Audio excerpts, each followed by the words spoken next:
Hello दोस्तों, welcome back to Geegal. Great ideas will lead to great life. दोस्तों, आज हम बात करेंगे स्टडी के बारे में।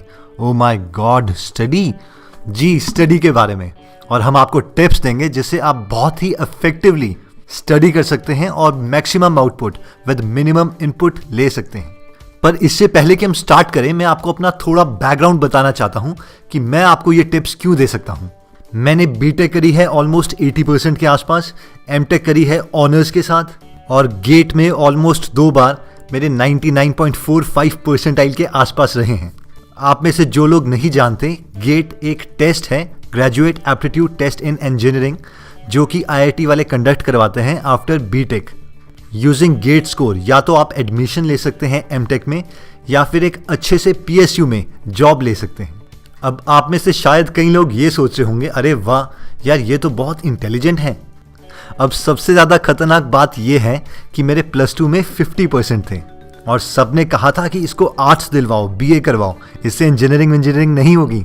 तो ये जो ट्रांजिशन आया from 50% to 99.45 percentile in GATE, ये मैं आपसे डिस्कस करना चाहता हूँ कि मेरे में एकदम ये ट्रांजिशन कैसे आ गया। या तो मैं बहुत ही ज़्यादा हार्ड वर्किंग हो गया था, या मैंने थोड़ी स्मार्ट स्टडी भी की है। तो जो सबसे पहले एक इंपॉर्टेंट बात मैं आपसे कहना चाहता हूं कि कोई भी इंटेलिजेंट नहीं है। हमारी जो डेफिनेशन है इंटेलिजेंट की, वो ही गलत है। आप दुनिया की किसी भी चीज को अगर एक पर्टिकुलर अमाउंट ऑफ टाइम दोगे तो दुनिया आपको इंटेलिजेंट कहने लगेगी। जबकि अगर आप इंटेलिजेंट हो तो सिर्फ उस फील्ड में हो जिसमें आपने वो टाइम दिया है। एक डॉक्टर इंटेलिजेंट है अपनी फील्ड में, और एक इंजीनियर इंटेलिजेंट है सिर्फ अपनी फील्ड में। अगर आप किसी डॉक्टर को इंजीनियरिंग स्टूडेंट्स के बीच में ले आओगे तो वो वहां का सबसे डफर आदमी होगा, और अगर आप एक इंजीनियर को डॉक्टर्स के बीच में बिठा दोगे तो वो वहां का सबसे नालायक आदमी होगा। अब इसका ये मतलब है कि आप कभी भी ओवरऑल इंटेलिजेंट नहीं हो सकते। अगर हम इसी चीज को पॉजिटिव में लें, इसका मतलब ये भी है कि आप किसी भी नई फील्ड में काम करके उस चीज के एक्सपर्ट बन सकते हो। इसका परफेक्ट एग्जाम्पल है स्टीव जॉब्स। जब उन्हें पैनक्रियाटिक कैंसर हुआ था तो वो अपने इंटरव्यूज में बोलते थे कि मुझे ये भी नहीं पता था कि पैनक्रियाज होते क्या हैं। अब मैं ये इसलिए बोल रहा हूँ क्योंकि ये सब हमारी पहली स्टडी टिप से कनेक्टेड है। अगर आप किसी भी स्टूडेंट से पूछो कि सबसे ज्यादा इंटेलिजेंट स्टूडेंट कौन है, तो हम में से मैक्सिमम लोग यही बोलेंगे, जिसको सब कुछ आता है वही तो इंटेलिजेंट है। लेकिन हमारी सोसाइटी की डेफिनेशन के अकॉर्डिंग जिस स्टूडेंट के सबसे ज्यादा मार्क्स आते हैं वही सबसे ज्यादा इंटेलिजेंट है। अब आप में से मैक्सिमम लोग ये सोच रहे होंगे कि ये तो एक ही बात हुई, जिसको सब कुछ आता होगा उसी के तो सबसे ज्यादा मार्क्स आएंगे। तो ये भी बिल्कुल गलत है। तो सबसे ज्यादा मार्क्स उस स्टूडेंट के आएंगे जिसको क्वेश्चन पेपर में मैक्सिमम क्वेश्चंस के आंसर्स आते हैं। इन शॉर्ट, आपको सबसे पहले लास्ट 10 ईयर्स के क्वेश्चंस खत्म करने हैं। अब आप में से कई लोग ये सोच रहे होंगे, ये क्या बात हुई, ये तो हमें पहले से पता था, या फिर यार ये तो लूजर्स की टेक्निक है, जिन्होंने कुछ नहीं पढ़ा होता वही तो सबसे पहले ये पढ़ते हैं।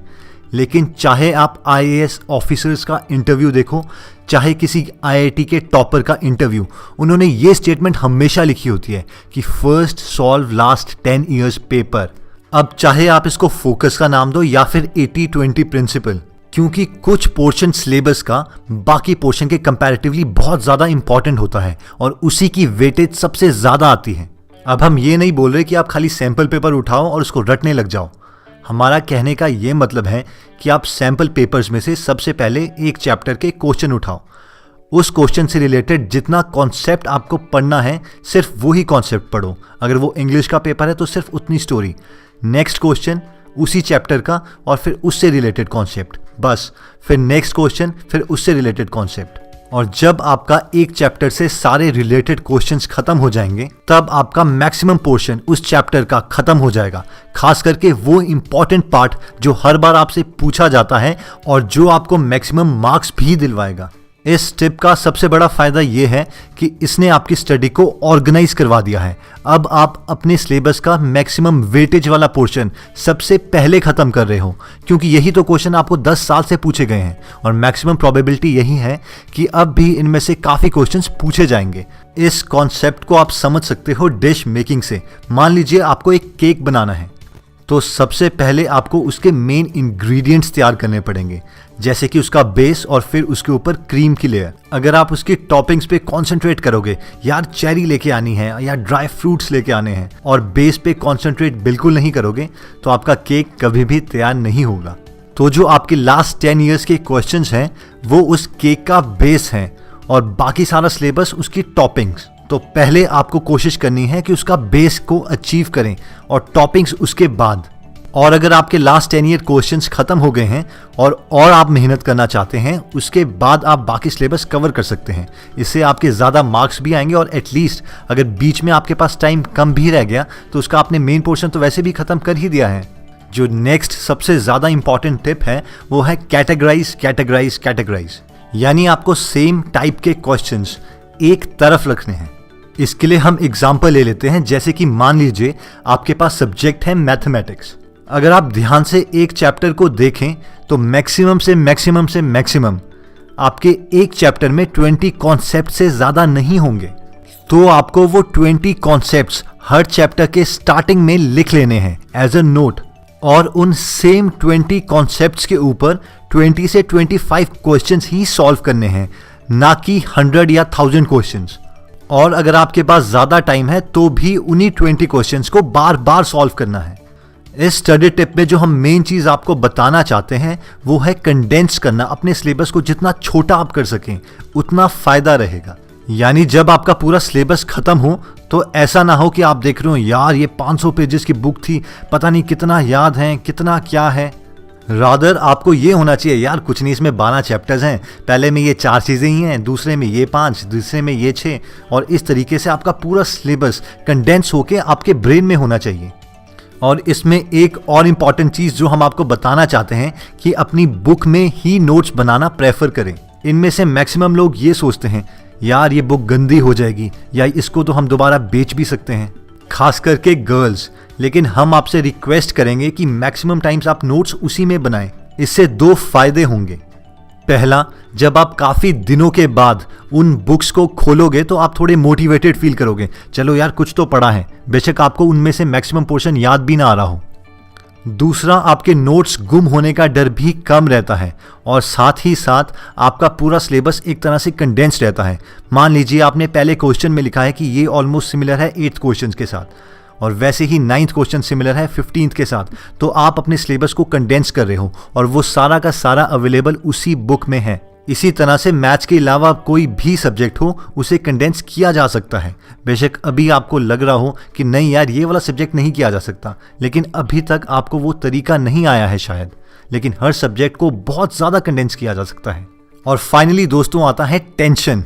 इसे कैसे रिलीज किया जाए, क्योंकि फाइनली कोई भी चीज़ दुनिया में माइंड गेम है, तो आप अपने माइंड को कैसे कंट्रोल में रख सकते हैं। तो पूरी प्रेपरेशन के दौरान 2 टाइम आपके साथ ज़रूर आएंगे। पहला, जब आपको बहुत टेंशन हो रही होगी, खास करके एग्ज़ाम्स के दौरान या एग्ज़ाम से जस्ट पहले, और दूसरा जब आपको बिल्कुल टेंशन नहीं हो रही होगी, यानी कि जब आपके एग्ज़ाम्स के लिए अभी 6 या 7 महीने हैं। तो दोस्तों कंपटीशन तो हमारा सिर्फ हमारे साथ ही होता है, हमें खुद से कैसे काम करवाना है ये एक स्ट्रैटेजी की तरह ही है।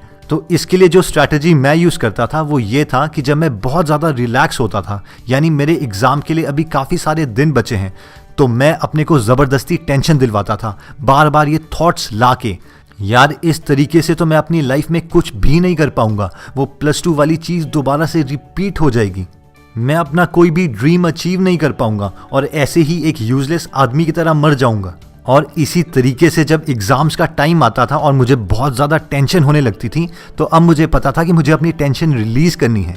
तो मैं अपने दिमाग में दूसरे तरीके के थॉट्स लाने की कोशिश करता था। यार ऐसी की तैसी देखा जाएगा जो होगा, इस कुलदीप ने भी कौन सा बड़ा तीर मार दिया इतनी सारी परसेंटेज लाके, और कोई बहुत अच्छा सा सॉन्ग सुनने लग जाता जिससे मेरा दिमाग रिलैक्स हो जाए। और जब मुझे लगता कि मैं कुछ ज़्यादा ही रिलैक्स हो रहा हूँ, फिर से मैं दूसरे थॉट्स लाने लग जाता और फिर काम करने लग जाता।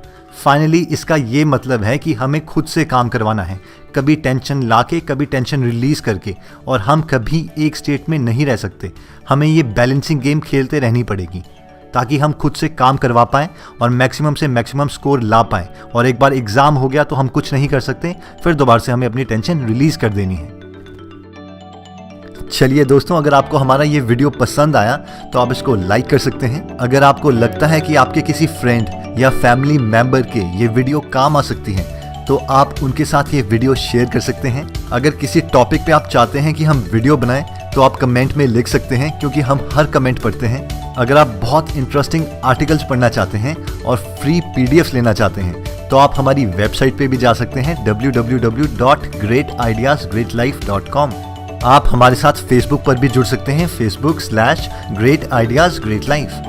फेसबुक में हम आपके साथ पर्सनल मैसेजेस भी शेयर करते हैं और आपका पूरा दिन चार्ज रहे इसके लिए हम हर रोज एक नई कोटेशन भी अपलोड करते हैं और अपनी सारी वीडियोस भी फेसबुक में डालते हैं। चलिए दोस्तों, अगर आप हमारी कोई वीडियो मिस नहीं करना चाहते तो इस चैनल को जरूर सब्सक्राइब कीजिए, क्योंकि हर हफ्ते हम ऐसे ही इंटरेस्टिंग और नॉलेजेबल वीडियोस आपके लिए लाते रहेंगे। चलिए दोस्तों, अगर आप हमारी कोई वीडियो मिस नहीं करना चाहते तो आप हमारे चैनल पर जाके यहाँ पे बेल वाले बटन को क्लिक कर सकते हैं। इससे जब भी हम कोई नई वीडियो पोस्ट करेंगे तो आपको नोटिफिकेशन आ जाएगी।